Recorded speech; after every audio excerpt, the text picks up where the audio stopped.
जी किती प्रेमाने करतायत हे सगळं। जान्हवी फक्त म्हणाली आणि कुठलाही विचार न करता हे करायला तयार झाले। हेच तर कुटुंब असतं ना रे श्री, एकमेकांसाठी सगळं करायचं। दृष्ट लागण्यासारखं घर आहे आपलं। फक्त जान्हवीची उणीव आहे।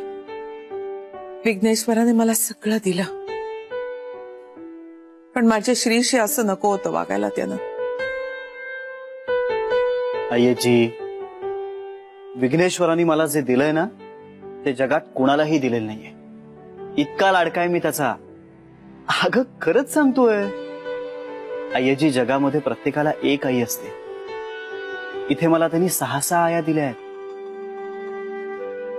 लोक एका मुलीच्या प्रेमात पडतात, तिच्याबरोबर लग्न करतात, तिच्याच बरोबर अख्खं आयुष्य घालवण्याचं तिला वचन देतात।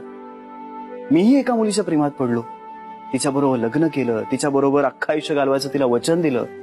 पण आता देवानं मला आणखीन एक संधी दिलीये, आणखीन एक संधी दिलीये तिच्या प्रेमात पडण्याची।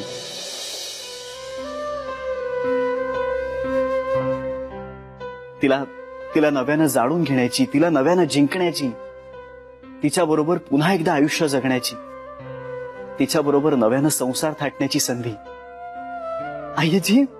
आईजी मला सांग ना, एकाच आयुष्यात अशी 2 वेळा संधी कोणाला मिळते?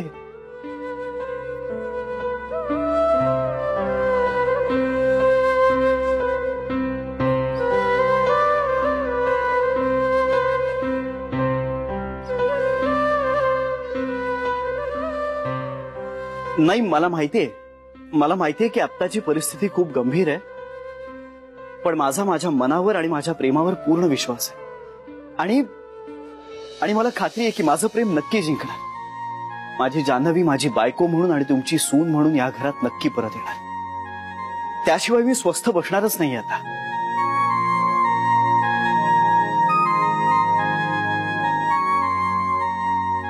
आईजी, तुमचा आता परिस्थितीवर विश्वास नसेल ना, तर निदान माझ्यावर तर विश्वास ठेवा। मी माझा संसार असा हातून निष्ठू देणार नाहीये। I won't let my love down. नक्कीच नाही। जान्हवी नक्की बरी होणार। आणि समजा हे असं काही झालं नसतं ना, तरीही अशा अवघड वळणावरती मी तिचा हात सोडून देणं हे माझ्या प्रेमात आणि माझ्या संस्कारांमध्ये बसतच नाही।